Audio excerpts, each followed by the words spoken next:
सोचिए, एक ऐसा शहर जो दिन में तो जन्नत लगे लेकिन रात होते ही जिसकी हवाओं में एक खौफ घुल जाता हो।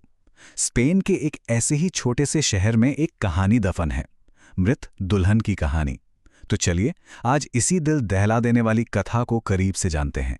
स्पेन का एक छोटा सा खूबसूरत पहाड़ी शहर है सालूसिया। चारों तरफ सफेद दीवारें, तंग गलियां और चर्च की घंटियों की धीमी धीमी आवाज।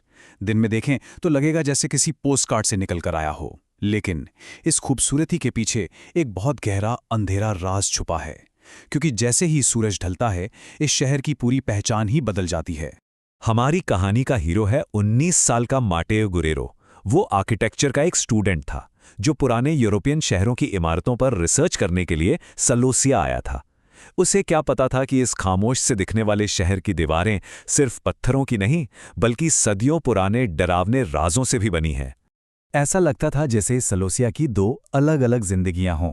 दिन में पोस्टकार्ड जैसी खूबसूरती और लोगों की चहल पहल, लेकिन रात होते ही सड़कें एकदम वीरान हो जाती थीं। माटेओ ने ये बात बहुत जल्द ही महसूस कर ली थी कि सूरज ढलते ही यहाँ का कोई भी इंसान अपने घर से बाहर कदम तक नहीं रखता।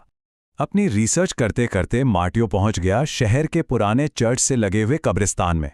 और वहां उसे कुछ ऐसा दिखा जिसने उसके इस छोटे से सफर को एक बेहद भयानक मोड़ दे दिया। तो सवाल यह है कि आखिर उस कब्रिस्तान में ऐसा क्या था? वहां एक कब्र के ठीक पास माटेओ ने शादी का एक टूटा हुआ मेहराब देखा। अजीब था, कब्रिस्तान में शादी का मेहराब, जैसे किसी ने वहां शादी की हो और फिर उसे यूं ही छोड़कर चला गया हो। उस पर कुछ सूखे हुए फूल लटक रहे थे और उसके ठीक नीचे की जमीन का रंग बाकी जगह से कहीं ज्यादा गहरा और काला था। ये एक बहुत ही अजीब नजारा था जिसने माटेओ के मन में कई सवाल खड़े कर दिए। बस उसी रात से माटेओ के साथ अजीब अजीब घटनाएं शुरू हो गईं। उसने कब्रिस्तान में जो कुछ देखा था वो तो बस एक शुरुआत थी। असली कहानी तो अब शुरू होने वाली थी। सबसे पहले उसे देर रात अपने कमरे की खिड़की के बाहर से किसी के कपड़े घिसटने जैसी एक हल्की आवाज सुनाई दी। फिर उसे गली के कोने में एक सफेद गाउन में एक औरत की धुंधली सी परछाई दिखी जो पलक झपकते ही न जाने कहां गायब हो गई। और अगली रात उसके गेस्ट हाउस के बाहर गीली मिट्टी के पैरों के निशान थे जो सीधे कब्रिस्तान की तरफ जा रहे थे। अब माटेओ से और रहा नहीं गया। उसने अपनी सारी हिम्मत जुटाई और रात के ठीक 2 बजे उन कदमों के निशानों का पीछा करते हुए वापस उसी पुराने कब्रिस्तान पहुंच गया। और वहां उसी टूटे हुए शादी के मेहराब के नीचे माटेओ ने उसे पहली बार देखा। एक औरत पुराने फटे हुए सफेद वेडिंग गाउन में, जिसका चेहरा घूंघट से ढका था। और सबसे डरावनी बात, उसके पैर जमीन से ऊपर हवा में थे। माटेओ डर के मारे जैसे जम सा गया और इससे पहले कि वो कुछ समझ पाता वो औरत हवा में ही गायब हो गई। अगली सुबह जब माटेओ ने ये सारी बातें गेस्ट हाउस के बूढ़े केयरटेकर को बताईं तो उसके चेहरे का रंग ही उड़ गया। तब जाकर उसने माटेओ को उस रूह के पीछे की दुखद कहानी सुनाई जिसे शहर के लोग मृत दुल्हन कहते थे। ये कहानी थी साल 1889 की।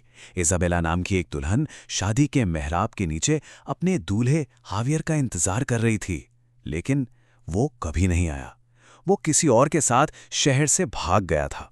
कहते हैं कि इजाबेला ने पूरी रात उसका इंतजार किया और सुबह होने से पहले ही टूटे दिल से उसकी मौत हो गई। लोग मानते हैं कि उसकी आत्मा आज भी उसी मेहराब के नीचे अपने दूल्हे का इंतजार कर रही है। ये कहानी सुनकर माटेओ बुरी तरह से घबरा गया। उसे अब यकीन हो गया था कि उसने जिसे देखा था वो कोई इंसान नहीं था। लेकिन अब ये खौफ और भी ज्यादा बढ़ने वाला था, क्योंकि अब वो आत्मा सिर्फ कब्रिस्तान तक ही सीमित नहीं थी। उस रात कदमों की आहट सीधे माटेओ के कमरे के दरवाजे के ठीक बाहर आकर रुक गई। हवा में गीली मिट्टी और पुराने सड़े हुए फूलों की एक अजीब सी महक फैल गई। वो अब उसके बहुत बहुत करीब थी। और फिर जो हुआ उसने माटेओ को अंदर तक दहला दिया।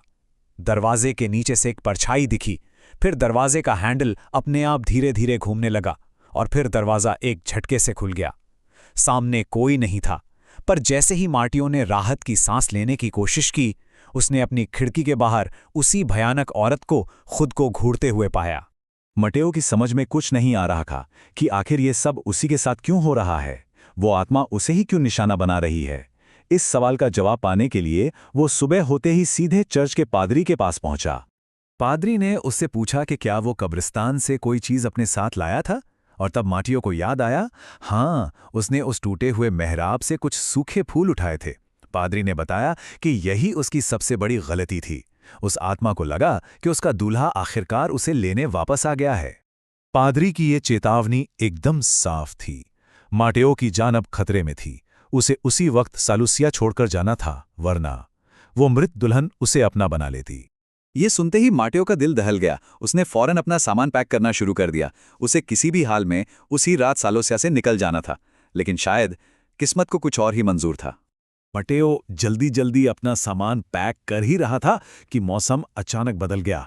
आसमान एकदम काला हो गया, तेज तूफान शुरू हो गया, घर की बत्तियां टिमटिमाने लगीं और फिर अचानक पूरे घर में घना अंधेरा छा गया। बाहर जोरों से बिजली कड़क रही थी। माटेओ उस अंधेरे में डरा सहमा बस खड़ा था, और तभी बिजली की एक तेज चमक ने पूरे कमरे को एक पल के लिए रोशन कर दिया।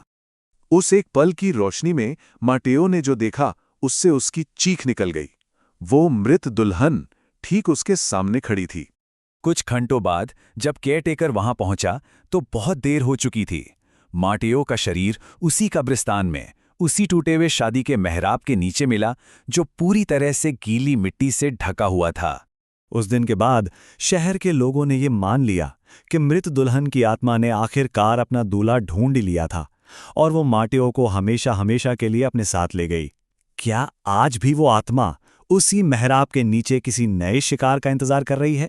ये सवाल आज भी सालोसिया की हवाओं में गूंजता है।